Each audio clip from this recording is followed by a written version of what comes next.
Good afternoon. I'm Jill Albert, the principal of Kingston Catholic School, and today is the first day of school, 2020.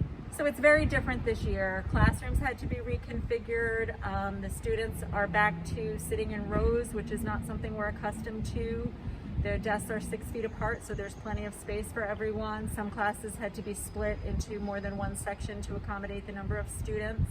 But other than that, a lot of their school day is pretty much the way they remembered it. Their teachers are here and they're excited to see them, and so far it's been a really exciting first day.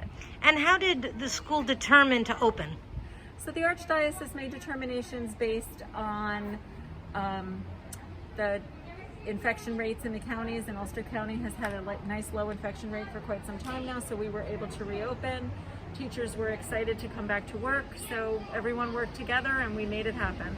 Did you have to hire any more staff in order to accommodate? We did, actually. There's a lot more staff here this year, a lot of teaching assistants, a lot more cleaners to keep the building clean and sterilized all day long, and teaching assistants to help as more students are going outside for part of their school day, so we wanted to have extra bodies on hand to help with that. And is there any remote learning? There is. So students whose families did not feel ready to come back just yet were given the option to learn remotely for the first quarter of school. So they are home and their classes are being live streamed each day, and they're able to join their regular course classrooms each day via Zoom. We're hoping that we're going to be able to go straight through, but all of that will depend on local infection rates and what happens in Ulster County and what's happening in Kingston. And, you know, if the governor needs to shut down New York State again, then we're ready to go back out again if we have to. Students are screened on their way in each morning to have their temperature taken. Their parents are doing a daily check off to make sure that they haven't come in contact with someone with COVID and that they're not exhibiting any symptoms. And then we do a temperature screen on the way into the building.